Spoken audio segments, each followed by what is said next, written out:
Triple C, O level, A level, यहाँ तक पहुँचना है। लक्ष्य बना के चलिए, जब तक लक्ष्य नहीं रहेगा तब तक पहुँचेंगे नहीं। ठीक है,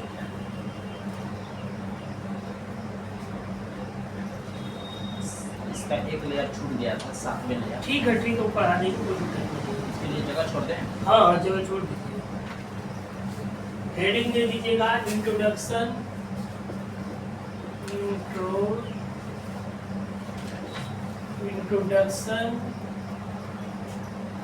इंट्रोडक्शन टू कंप्यूटर।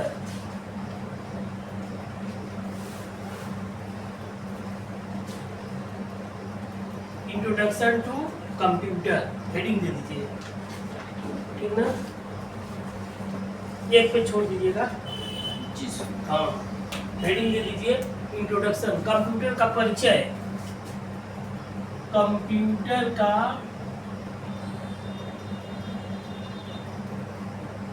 परिचय,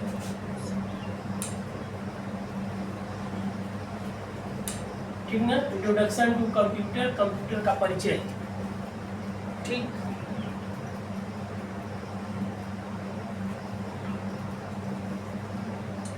इंट्रोडक्शन टू कंप्यूटर, कंप्यूटर का परिचय।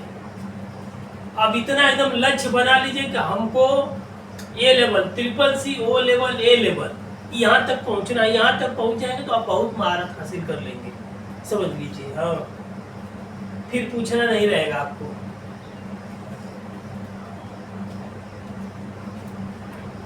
लिखिए इसमें, कंप्यूटर शब्द की उत्पत्ति, कंप्यूटर शब्द की उत्पत्ति, कंप्यूटर शब्द की उत्पत्ति, कंप्यूट, COMPUTE,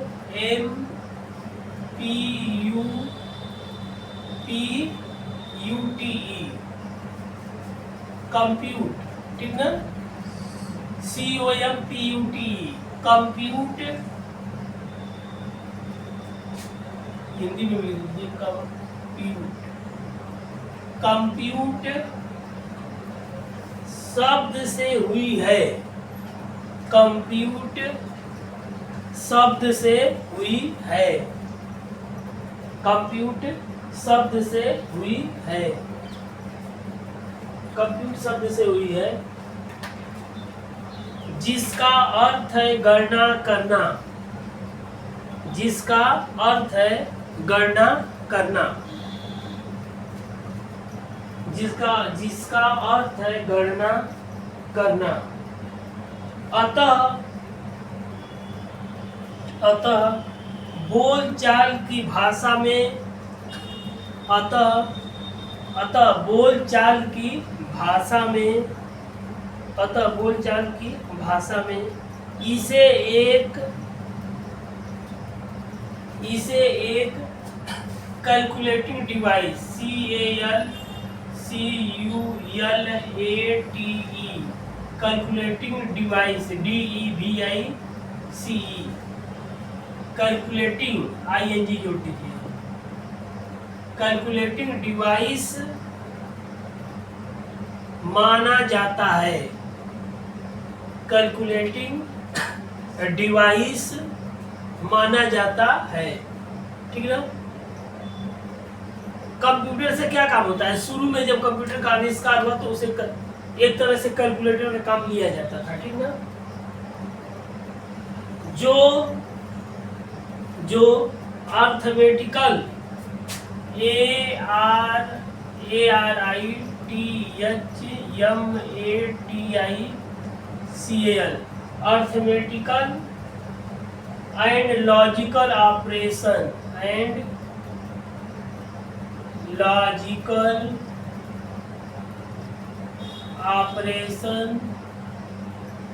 लॉजिकल ऑपरेशन को तेजी के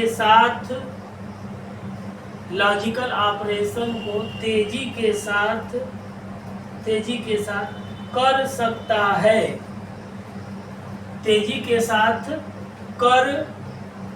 कर सकता है, परंतु आज इसकी कर सकता है, परंतु आज इसकी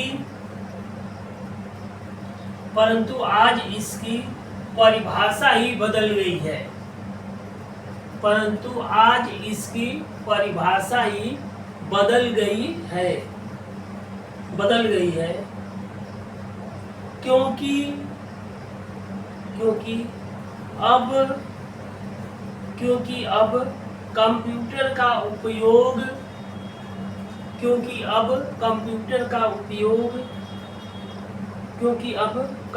का उपयोग सिर्फ गणना तक सीमित नहीं है, क्योंकि अब कंप्यूटर का उपयोग सिर्फ गणना तक सीमित नहीं है, क्योंकि आज कंप्यूटर से सिर्फ गणना ही नहीं होता है। म्यूजिक, ग्राफिक्स, इंटरनेट, कंप्यूटर में क्या होता है, आज लोग गाना सुन रहे हैं, म्यूजिक है, कंप्यूटर में फोटो भी है कि नहीं है, और इंटरनेट भी चल रहा है, ठीक ना। देखिए इसके बाद देखिए, आज इसका उपयोग music, MUSIC, music, graphic, GRAPHIC, graphic,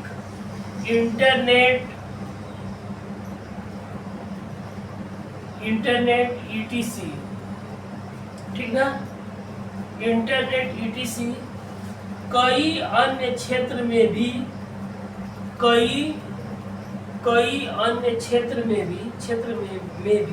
हो रहा है, कई अन्य क्षेत्र में भी हो रहा है। मतलब और भी अन्य क्षेत्र में, सिर्फ कैलकुलेटर का काम नहीं हो रहा है। शुरू में जब कंप्यूटर को बनाया गया तो उसे सोचा गया कि सिर्फ कैलकुलेटर का काम हो, समझ में आ गया ना, सिर्फ जोड़ हो, गुणा हो, घटाना हो, भाग हो, क्योंकि कोई सोचा ही नहीं था कि कंप्यूटर में म्यूजिक और इतना इंटरनेट चलेगा। शुरू में आविष्कार हुआ था तो कोई जाना ही नहीं था, सिर्फ लोग इसलिए उसको बनाया गया कि एक मशीन रहेगी जिससे संख्याओं को जोड़, गुणा, घटाना, भाग किया जाएगा। लेकिन आगे चल के उसमें इतना आविष्कार हो गया कि पूछिए मत, टाइम को मैनेज करने में। हाँ, तो लिखे इसमें, आज इसका उपयोग म्यूजिक, लिख लिए ना जी सर, म्यूजिक, ग्राफिक, और ग्राफिक का मतलब जैसे कोई पिक्चर, फोटो, म्यूजिक का मतलब सिर्फ गाना होता है ना। जी सर, वो तो समझ गए सर। और ग्राफिक्स का मतलब पिक्चर, फोटो, हाँ, इंटरनेट, चलता हुआ चित्र, और उसके बाद इंटरनेट जान ही रहे हैं, ठीक ना। इंटरनेट ETC कई अन्य क्षेत्र में भी हो रहा है। अब लिखिए, अतः अब कह सकते हैं कि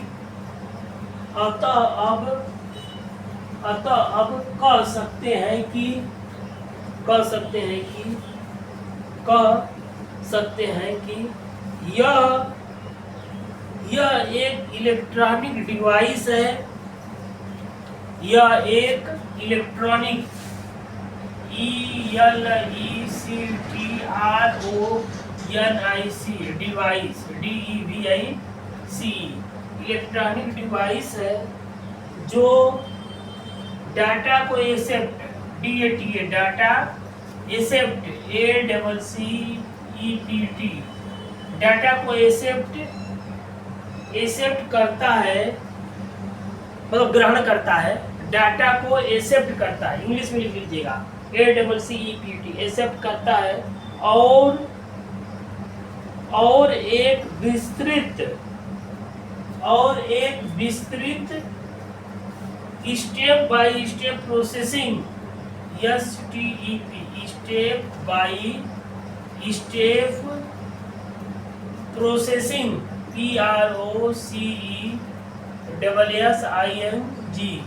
स्टेप बाय स्टेप प्रोसेसिंग के बाद, स्टेप बाय स्टेप प्रोसेसिंग के बाद उसे इंफॉर्मेशन में बदलता है। इंफॉर्मेशन की स्पेलिंग देख लीजिए, INFORMATION।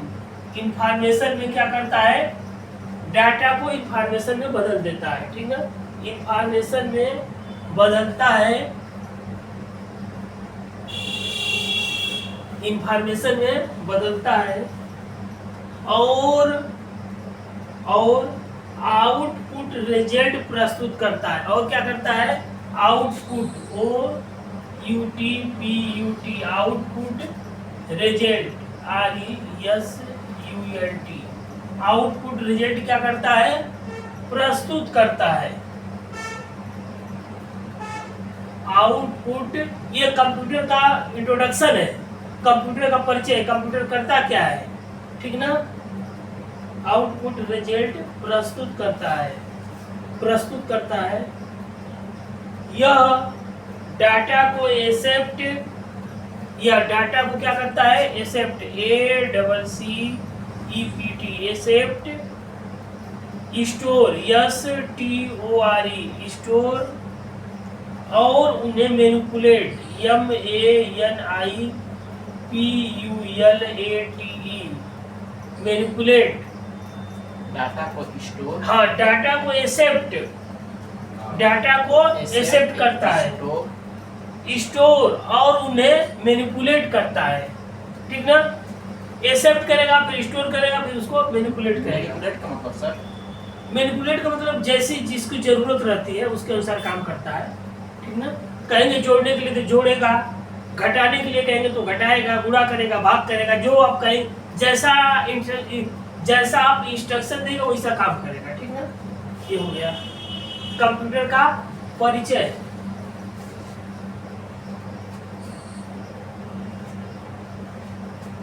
सर हेडिंग था ये ना, कंप्यूटर का परिचय, खत्म हो गया ना। हाँ, ये खत्म हो गया।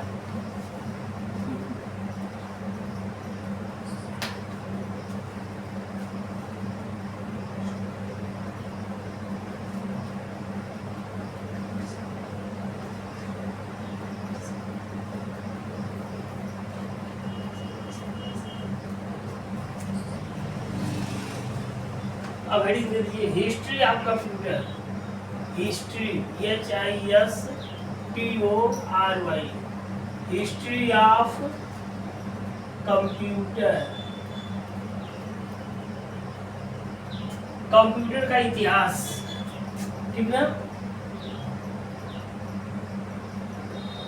कंप्यूटर का इतिहास,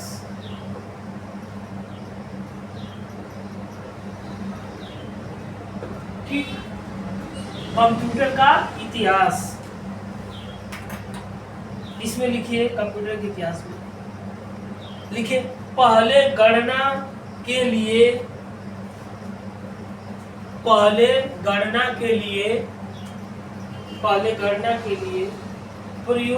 लाई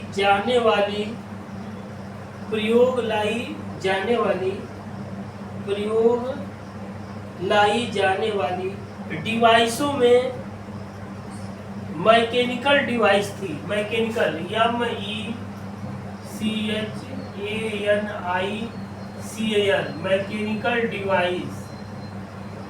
मैकेनिकल डिवाइस थी पहले जो गणना का काम होता था।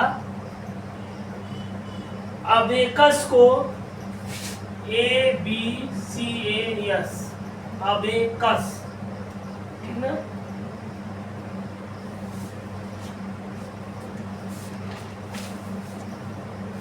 कैसा? अबेकस,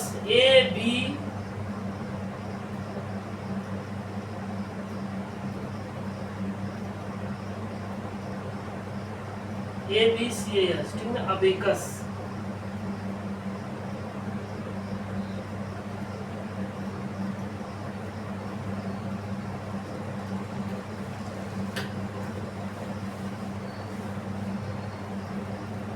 AB और अबेकस, ठीक,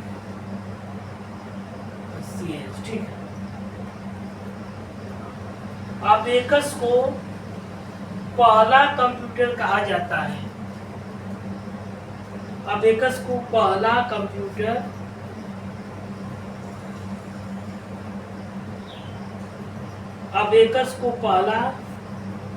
कंप्यूटर कहा जाता है, ठीक ना।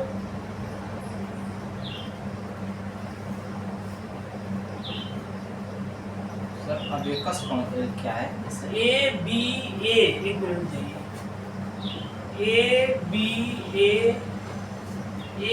ए सी यू एस, ठीक है। अबेकस ये जो कंप्यूटर बनाएगा उसका नाम दिया गया कि अबेकस, ठीक ना। पहला कंप्यूटर क्या है, अबेकस को कहा जाता है, ठीक ना। बाद में pascal, PASCAL, pascal, Lawrence,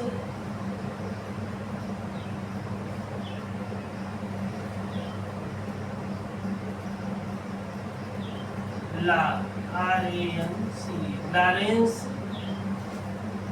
Jacob, JCAB, Jacob, ETC, ठीक। ETC ने कई डिवाइस बनाई,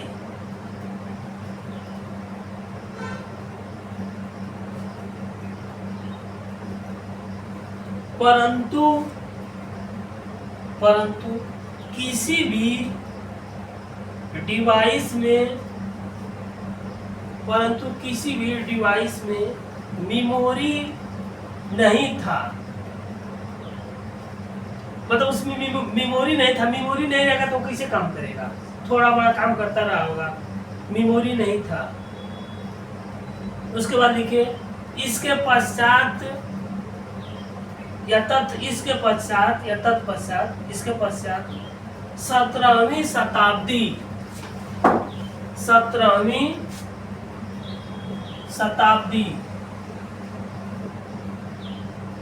17वीं शताब्दी में चार्ल्स बैबेज, ठीक ना, चार्ल्स बैबेज, इसी को कंप्यूटर का पिता कहा जाता है, ठीक ना, father of computer, Charles Babbage, ठीक ना, चार्ल्स बैबेज।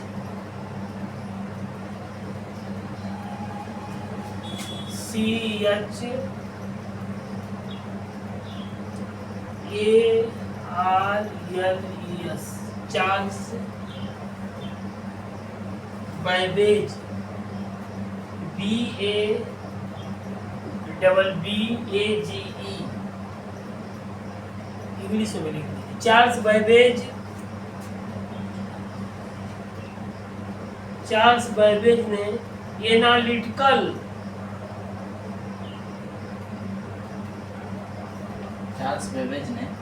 बैबेज ने analytical and difference engine, analytical लिख दे रहे हैं, ANALYTICAL,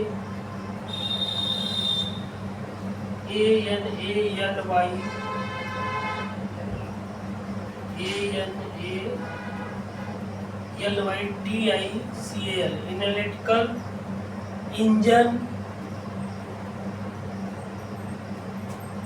एंड डिफरेंस, DIFFERENCE,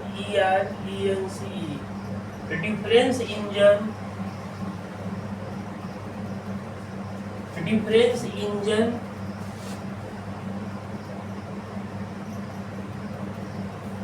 या डिफरेंस मशीन, चाहे इंजन लिख लीजिए, डिफरेंस मशीन का आविष्कार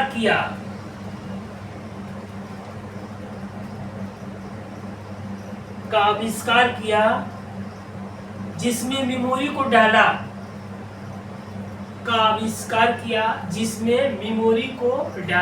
अबेकस में मेमोरी नहीं था। जब चार्ल्स बैबेज ने कंप्यूटर को बनाया तो उसमें मेमोरी को डाल दिया, इसीलिए चार्ल्स बैबेज को कंप्यूटर का पिता, फादर ऑफ कंप्यूटर कहा जाता है, ठीक ना। मेमोरी, किसी आदमी का मेमोरी नहीं रहेगा तो कुछ काम करेगा वो? देखते हैं जिसका मेमोरी फेल हो जाता है वो सड़क पर पागल की तरह से घूमता है, देखते हैं ना, कभी सही से कपड़ा पहनेगा ना कुछ करेगा है? जब उसका मेमोरी ही नहीं रहेगा तो काम क्या करेगा वो? कंप्यूटर में मेमोरी सबसे महत्वपूर्ण चीज है, ठीक ना, मेमोरी डाला। इसके बाद लिखिए सर, क्या लिखा? आविष्कार किया और वो मेमोरी को डाला, मेमोरी डाला, कंप्यूटर में मेमोरी डाला, लिख लीजिए, सरल भाषा में लिखिए। आविष्कार किया और कंप्यूटर में मेमोरी को डाला, ठीक ना, मेमोरी को डाली। यही चार्ल्स बेबेज है जो कंप्यूटर में मेमोरी को डाला है। अबेकस जो पहला कंप्यूटर था इसमें मेमोरी नहीं था।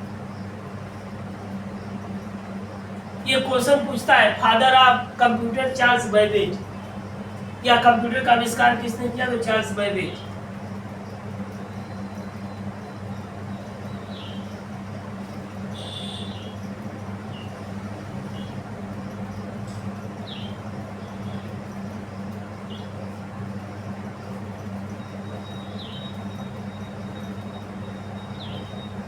इसके बाद लिखिए कंप्यूटर या मशीन के आविष्कार से ही, लिखिए कंप्यूटर मशीन के आविष्कार से ही, कंप्यूटर मशीन के आविष्कार से ही आधुनिक युग की शुरुआत हुई। आधुनिक युग की शुरुआत हुई।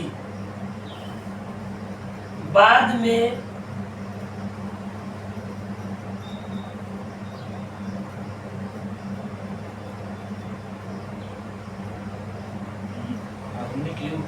आधुनिक युग की शुरुआत हुई।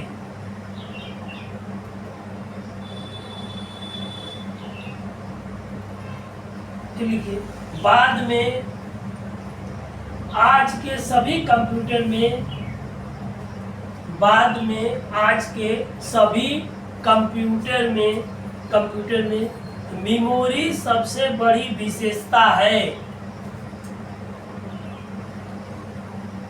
कंप्यूटर में मेमोरी सबसे बड़ी विशेषता है। सबसे अच्छा चीज क्या है कंप्यूटर में, मेमोरी है।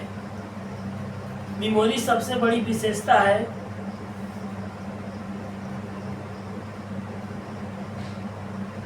उसके बाद लिखे इसी कारण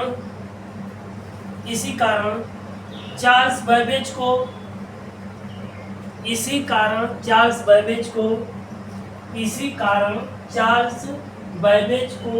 कंप्यूटर का पिता कहा जाता है। इसी कारण चार्ल्स बैबेज को कंप्यूटर का पिता कहा जाता है। उसके बाद लिखे ENIAC, ENIAC प्रथम इलेक्ट्रॉनिक कंप्यूटर है। ENIAC प्रथम इलेक्ट्रॉनिक का पूछ रहा कि प्रथम इलेक्ट्रॉनिक कंप्यूटर कौन है, तो ENIAC है। ENIAC का पूरा नाम होता है इलेक्ट्रॉनिक, ELECTRONIC, इलेक्ट्रॉनिक न्यूमेरिकल प्रथम इलेक्ट्रॉनिक कंप्यूटर है।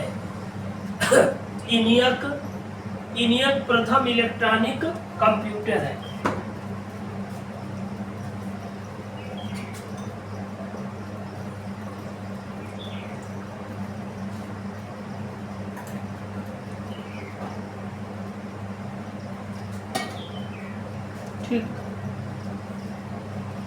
ENIAC प्रथम इलेक्ट्रॉनिक कंप्यूटर। ENIAC का पूरा नाम होता है electronic numerical, NUMERICL, numerical integrator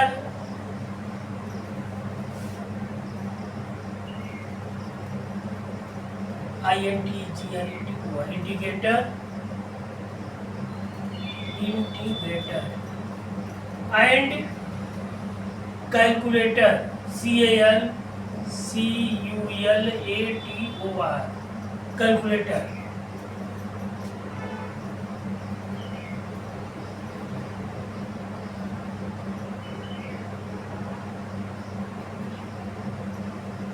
ठीक ना, ENIAC electronic numerical integrator and calculator.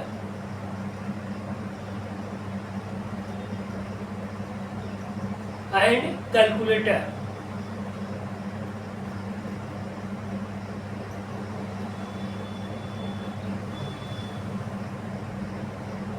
ठीक, इसके बाद हो गया ना। इसके बाद लिखिए यहीं से, नीचे लिखिए यहीं से इलेक्ट्रॉनिक कंप्यूटर का युग शुरू हो गया। यहीं से इलेक्ट्रॉनिक कंप्यूटर का युग, यहीं से इलेक्ट्रॉनिक कंप्यूटर का युग शुरू हो गया।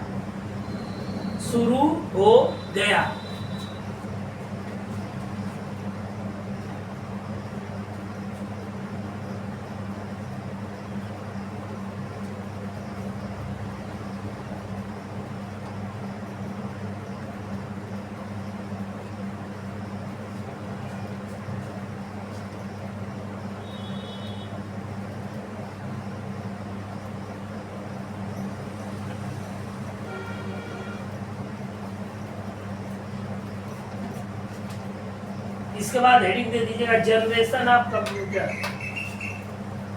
GENERATION, generation of computer. Generation of computer,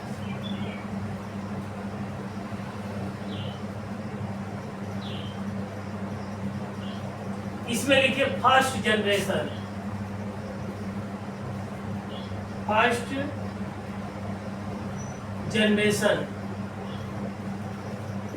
पहला जनरेशन कब से कब है? 1945 से 1954 तक है। ठीक, फर्स्ट जनरेशन 1945 से 1954। हाँ, 1945 से 1954 तक। जैसे आदमी का जनरेशन होता है, 100 साल आदमी जीता, 80 साल जीता है, उसी तरह से कंप्यूटर के 10 साल में कितना आविष्कार हुआ, एक लक्ष्य रखा गया कि इतने साल के अंदर इतना आविष्कार हो जाएगा, लक्ष्य। और लक्ष्य रखना बहुत जरूरी है कि नहीं है? अब जैसे जो लक्ष्य नहीं रखेगा इसी तरह से भटकेगा। उसका लक्ष्य होगा कि नहीं, यहाँ तक इस परीक्षा को वो पास करना है। जब लक्ष्य बनाएगा तभी ना उसके अनुसार पढ़ेगा। जब उसका लक्ष्य नहीं रहेगा तो पढ़ेगा क्या? इसी तरह से टाइम पास करता रहेगा, है ना। अब जो लड़का है तो लक्ष्य बना लेगा, वो CCC लेवल A लेवल तक पहुँचना है तो उस हिसाब से पढ़ाई करेगा। आज जो नहीं बस चल रहा है तो पढ़ा लेंगे इस तरह से, कभी आएगा कभी जाएगा, कभी पढ़ेगा कभी नहीं पढ़ेगा, है कि नहीं है। तो पता चलेगा कि उसी तरह से जाकर के परीक्षा में भी उसी तरह से हो जाएगा। कुछ क्वेश्चन करेगा फिर नहीं करेगा। इसका कितना जनरेशन है कम से कम कंप्यूटर का? 5 जनरेशन है। 5 जनरेशन, हाँ, 5th जनरेशन। तो इसमें लिखिए इस प्रथम जनरेशन में वैक्यूम ट्यूब,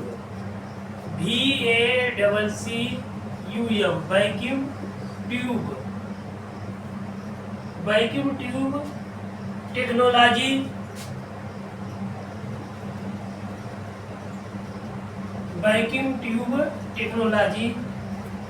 का उपयोग किया गया था। वैक्यूम ट्यूब टेक्नोलॉजी का उपयोग किया गया था, जिसने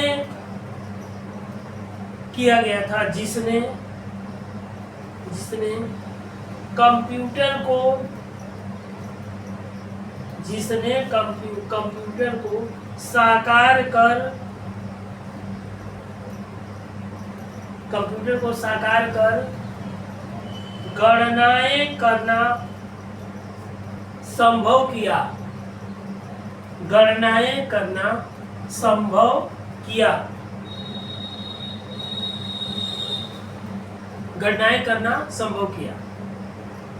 देखिए वैक्यूम का मतलब क्या होता है?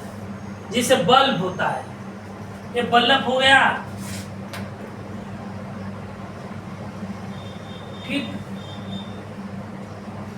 ये बल्ब में हवा नहीं जा सकती है, अगर हवा चली जाएगी तो फ्यूज हो जाएगा तुरंत, उसमें थोड़ा भी छिद्र चले जाएगा, लाइट आएगी तुरंत फ्यूज हो जाएगा, ठीक है। वैक्यूम का मतलब निर्वात होता है, निर्वात। जहाँ हवा न प्रवेश करे, ठीक ना। इसके बाद सेकेंड जनरेशन पूछेगा कि पहले जनरेशन में, प्रथम जनरेशन में किस इलेक्ट्रॉनिक ऊर्जा का आविष्कार हुआ, तो आप क्या बताएंगे, वैक्यूम ट्यूब का आविष्कार हुआ था पहले जनरेशन में। अब वो क्या होता था कि कंप्यूटर एक बहुत बड़े मकान के अंदर रखा जाता था, और उस समय रेजिस्टेंस कंडेंसर का आविष्कार नहीं हुआ था, डायोड का, मॉसफेट का, फेट का, सिर्फ यही बल्ब लगता था। आज सिर्फ दो संख्याओं को जोड़ा जाता था, घटाया जाता था। अब बल्ब क्या होता है, फ्यूज जल्दी होता है, पता चलता था कि 200-400 बल्ब उसमें लगा रहता था, रोज कोई ना कोई बल्ब फ्यूजे होता था।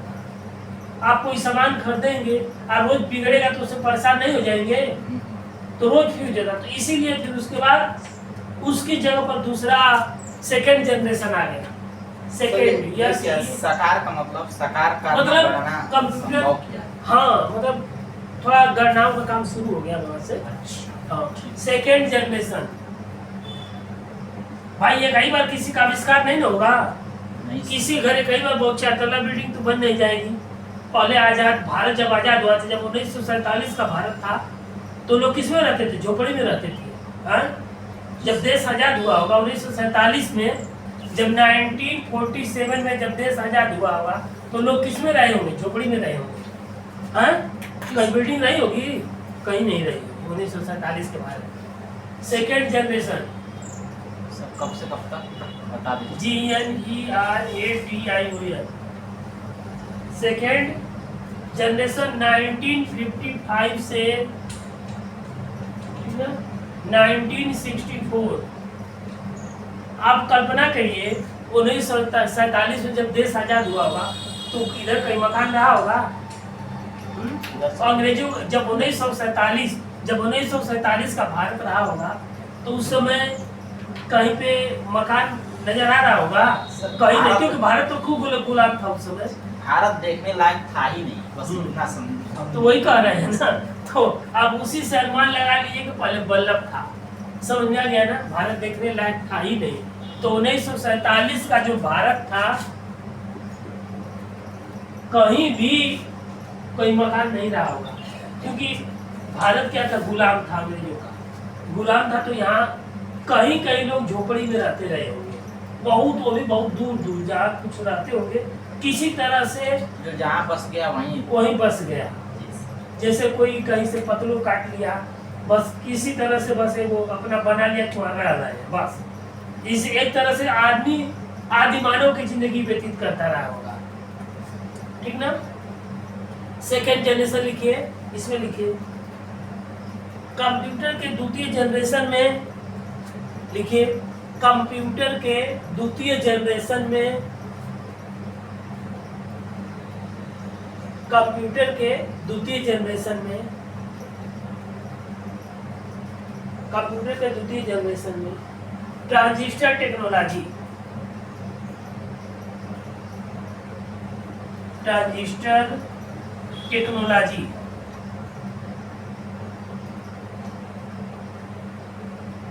ट्रांजिस्टर आ गया। ट्रांजिस्टर में क्या होता है, काला सा होता है, 3 वो पिन होती है, समझ में आ गया ना। ब्लैक होता है, 3 PNP, PNP और NPN ट्रांजिस्टर होते हैं, NPN, ठीक ना। ट्रांजिस्टर जहां जहां बल्ब लगा था वहां हटा करके क्या लगा दिया गया, ट्रांजिस्टर लगा दिया गया द्वितीय जनरेशन में। जहां जहां वैक्यूम ट्यूब लगा था, वैक्यूम ट्यूब का मतलब क्या, बल्ब, वैक्यूम ट्यूब का क्या मतलब, बल्ब।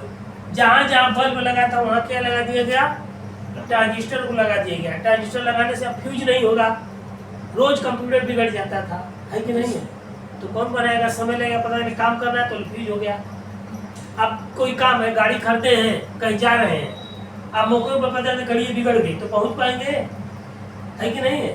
तो वही प्रॉब्लम होती थी का उपयोग किया गया। हाँ, द्वितीय जनरेशन में ट्रांजिस्टर टेक्नोलॉजी का उपयोग किया गया था, जिसने कंप्यूटर के आकार को थोड़ा छोटा, जिसने कंप्यूटर के आकार को थोड़ा छोटा और तेज कर दिया था, थोड़ा छोटा और तेज कर दिया था, तेज कर दिया था।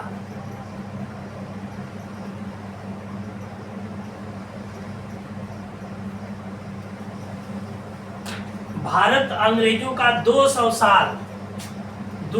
साल गुलाम रहा है। समझ में आया? 1957 की जो क्रांति थी, ये पहली क्रांति थी जो ये निर्देशित कर देती कि भारत अब गुलाम नहीं रहेगा। समझ में आया ना? हाँ।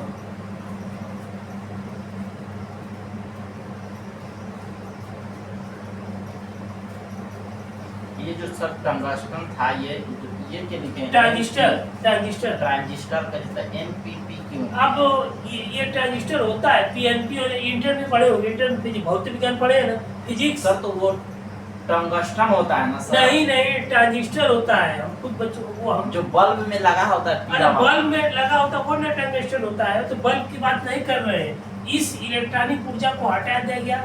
सेमीकंडक्टर पढ़े हैं, अर्धचालक पड़े हैं। अर्धचालक में ट्रांजिस्टर दिया है, पीएनपी और एनपीएन ट्रांजिस्टर। पढ़िएगा पढ़े उसको। होंगे सर, भूल गए। हाँ तो उसको पढ़िए, फिजिक्स देख पलटिए, उस पन्ना को पलटिए।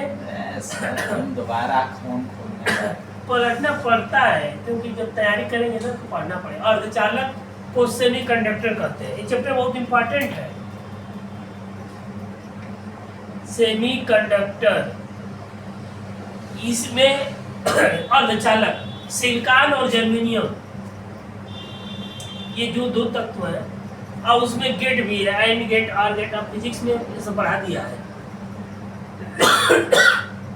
ये जो फिजिक्स है ये मॉडर्न फिजिक्स बन गया है आगे। इसमें पीछे दिया इंटर की फिजिक्स में जिस पढ़े हैं सर, फिजिक्स केमिस्ट्री बहुत बढ़िया से पढ़े हैं। हाँ तो पीछे एकदम लास्ट में दिया हुआ बढ़िया है। गुरुजी मिल गए। ये modern physics, MODERN, modern physics, modern physics में दिया हुआ है।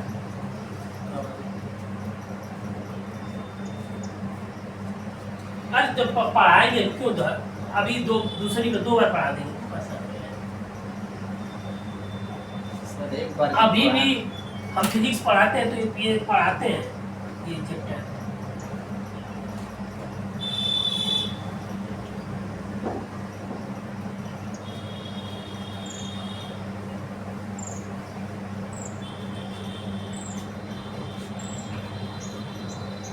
अब हेडिंग है थर्ड जनरेशन। थर्ड जनरेशन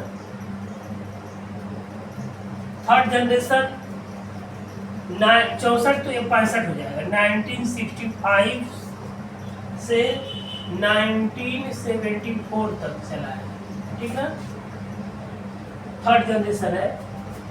तीसरा जनरेशन, हर जनरेशन 10 साल में डिवाइड है। 10 साल लगभग।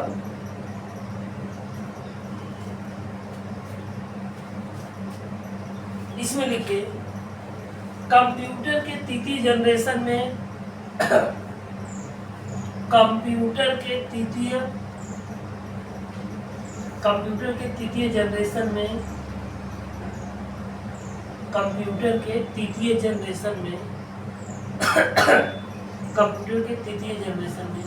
इंटीग्रेटेड सर्किट, इसे आईसी कहते हैं। Integrated circuit, INTEGERATED, integrated circuit IC, ठीक ना। IC, integrated circuit IC, technology IC, technology IC, internet technology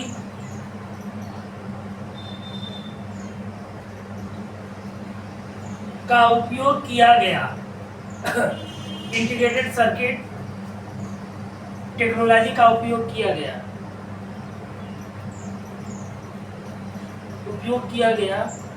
जिससे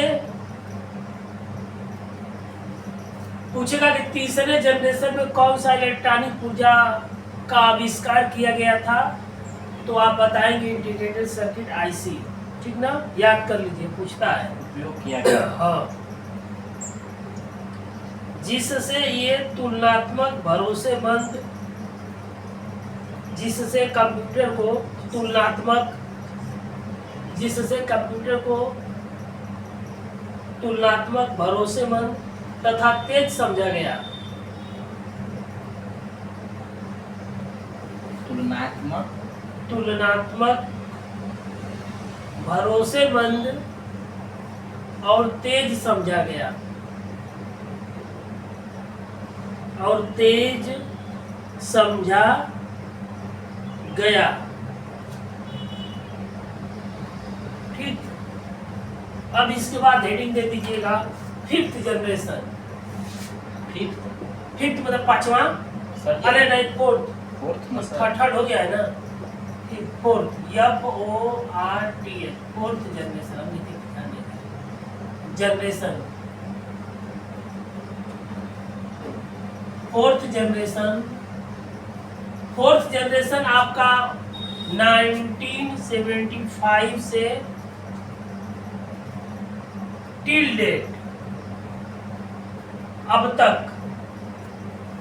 ठीक ना, ये फोर्थ जनरेशन है, इसको अलग कर देना। ठीक ना, ये 1975 से आज तक टिल डेट तक। ठीक ना, अब फिफ्थ जनरेशन AI आ गया है। फिफ्थ जनरेशन में क्या है, AI। अभी फोर्थ लिख लीजिए, फोर्थ जन लिखिए इसमें, फोर्थ जनरेशन 1975 से टिल डेट तक अब तक है। देखिए, कंप्यूटर के चतुर्थ जनरेशन में, कंप्यूटर के चतुर्थ जनरेशन में, कंप्यूटर के चतुर्थ जनरेशन में, चतुर्थ जनरेशन में micro processor technology, micro processor technology, micro processor technology मतलब माइक्रो प्रोसेसर। माइक्रो प्रोसेसर को क्या कहते हैं, CPU कहते हैं। ठीक ना, CPU, CPU इसका फुल फॉर्म क्या होता है CPU का, सेंट्रल प्रोसेसिंग यूनिट। ठीक ना, central micro process technology technology का उपयोग किया गया, सेंट्रल प्रोसेसिंग यूनिट।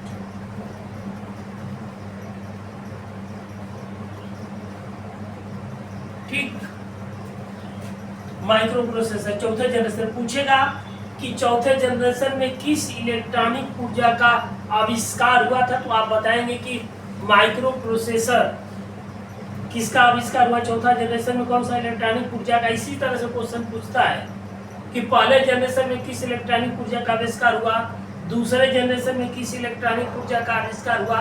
तो पहले जनरेशन में क्या बताएंगे, वैक्यूम ट्यूब बताएंगे आप। दूसरे जनरेशन में क्या बताएंगे, ट्रांजिस्टर बताएंगे। तीसरे जनरेशन में क्या बताएंगे, IC बताएंगे, इंटीग्रेटेड सर्किट। चौथे जनरेशन में क्या बताएंगे, माइक्रो प्रोसेसर CPU बताएंगे। समझ में आ गया ना। पूछेगा कि कंप्यूटर के माइक्रो प्रोसेसर सब लिखे हैं, तो माइक्रो प्रोसेसर को ही, ये माइक्रो प्रोसेसर टेक्नोलॉजी है, तो सिर्फ माइक्रो प्रोसेसर समझिए, सब तो टेक्नोलॉजी है ना। माइक्रो प्रोसेसर को ही CPU कहते हैं। मदरबोर्ड पर एक लगता है चिप होती है, उसको माइक्रो प्रोसेसर कहते हैं। ठीक ना, क्वेश्चन ऐसे इसी तरह से पूछता है कि कंप्यूटर के पहले जनरेशन में किस इलेक्ट्रॉनिक यंत्र का आविष्कार हुआ था। तो पहले जनरेशन में क्या बताएंगे आप, वैक्यूम ट्यूब बताएंगे।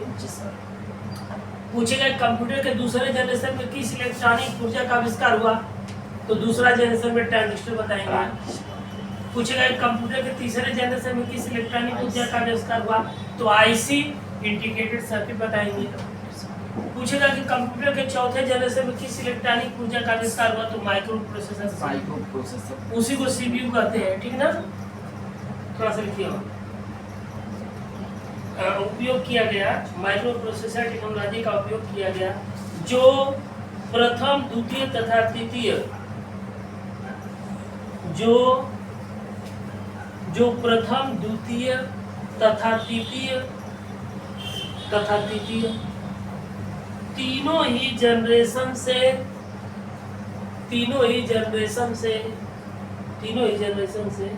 काफी तेज,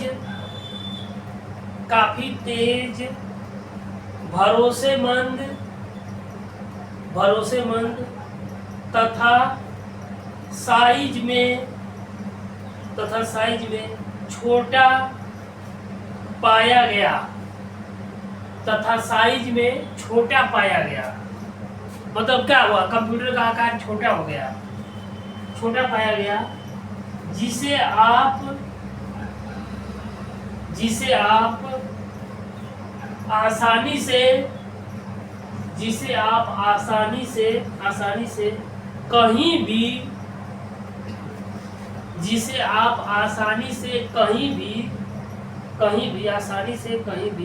इधर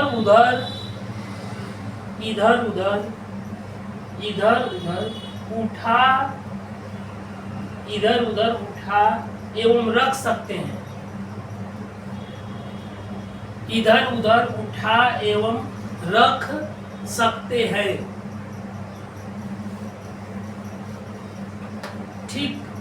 देखिए, कंप्यूटर में लेवल ऑफ इंटीग्रेशन बढ़ जाएगा तो कंप्यूटर की साइज और छोटी होती चली जाएगी, ठीक ना। समझ में आ गया ना। लेवल ऑफ इंटीग्रेशन बढ़ेगा तो उसका आकार छोटा होगा। जैसे लैपटॉप हो गया, पहले कंप्यूटर आता था, मॉनिटर इतना बड़ा आता था, फिर सीपीयू आता था, जैसे वो नीचे सीपीयू है, मॉनिटर पतला नहीं रहता था, पीछे निकला रहता था, टीवी जैसा पूरा। अब एक आदमी कैसे उठा कर लेके जाएगा। अब लैपटॉप आ गया है, उससे लेवल ऑफ इंटीग्रेशन बढ़ गया है और लैपटॉप की क्षमता उससे ज़्यादा हो गई है और उसको आसानी से बैग में भरेंगे, कहीं लेके चले जाएंगे ना। अब टैबलेट आ गया है, टैबलेट को भी कहीं ले जा सकते हैं। लैपटॉप है तो लैपटॉप को भी कहीं लेके जाइए, कोई दिक्कत नहीं है ना। सबसे सुपर तो लैपटॉप है जी। और अब टैबलेट भी आ गया, टैबलेट में यूएसबी पोर्ट आ गया, उसी में अपना लिखिए, आसान से बहुत छोटा होगा। ये टैबलेट तो एकदम स्लेट जैसा है, एक स्लेट जैसे लेते हैं, और लैपटॉप भी क्या है, ऐसे मोड़ देंगे तो स्लेट ना बन जाएगा। साइज आता है छोटा बड़ा। अब नहीं तो फिर भी क्या है, ऐसे नीचे कीबोर्ड रहता है, ऊपर स्क्रीन रहता है, ऐसे मोड़ दीजिए, एकदम किताब जैसा बन गया, बैग में रखे कहीं लेके चले जाइए। तो क्या है, आसानी से कहीं भी ले जा सकते हैं और अपना काम कर सकते हैं, ठीक ना। चीजों को आसान बनाया जा रहा है ताकि सभी लोग सीखें, करें उसे अच्छे से। और अब क्या है, एआई का जमाना आ गया है। ये 5वां जनरेशन। हाँ, 5वां जनरेशन एआई है। इस समय एआई टेक्नोलॉजी चल रही है। सीबीएसई बोर्ड के लड़कों को थोड़ा सा एआई के बारे में शुरू में बता दिया जा रहा है, कक्षा 10 हल्का सा। और अब जितने भी सब सिस्टम चल रहे हैं सब एआई पे चलेगा पूरा, जितनी भी मशीन, पूरा हर चीज एआई बन जाएगा। तो उसी का जमाना अब आ गया पूरा एआई का, ठीक है। 5th जनरेशन,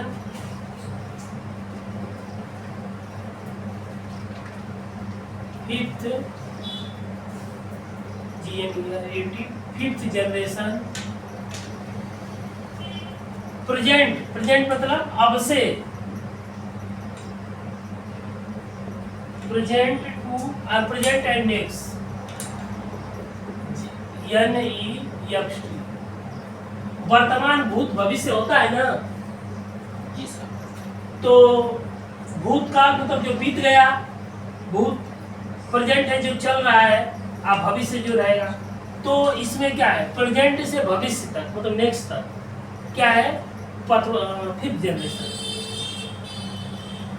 इसमें लिखिए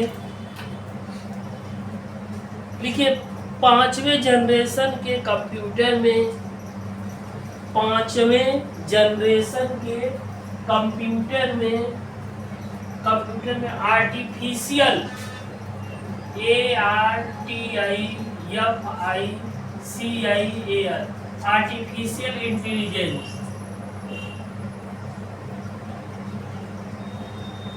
कंप्यूटर में आर्टिफिशियल हाँ AI इसको AI बोलते हैं ठीक ना। जान जाइए कि AI का पूरा नाम क्या होता है। पूछेगा कि 5वें जनरेशन में किस चीज का आविष्कार हुआ तो AI का आर्टिफिशियल इंटेलिजेंस का ठीक ना।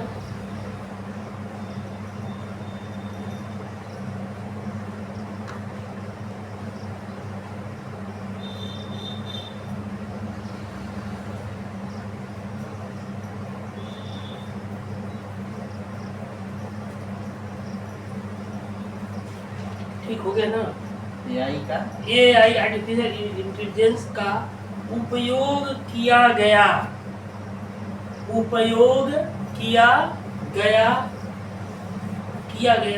जो इसे कंप्यूटर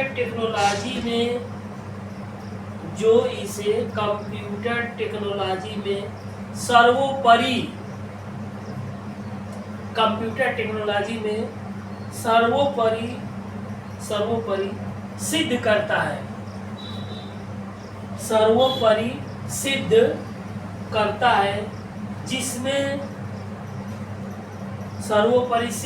है जिसमें यह अपने खुद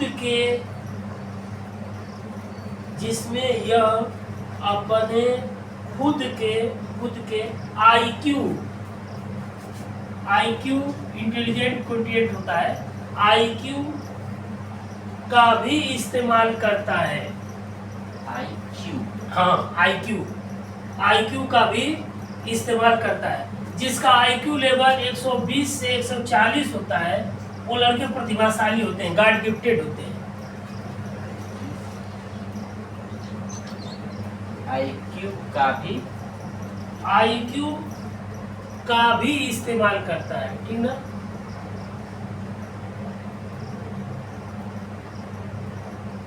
इसको इंटेलिजेंट क्वोटिएंट बोलते हैं IQ को। जिसका 60 से 70 IQ लेवल होता है, IQ जो होता है 60 से 70 होता है वो मंद बुद्धि के लड़के होते हैं। और जिसका 90 से 100 होता है वो सामान्य लड़के होते हैं। ये याद अभी नहीं बताएंगे बाद में, ये मनोविज्ञान में दिया हुआ है सब ठीक ना। आज जिसका 120 से 140 से ऊपर 160 50 120 से ऊपर होता है वो प्रतिभाशाली लड़के होते हैं, गॉड गिफ्टेड होते हैं ठीक है। अब रहने देना।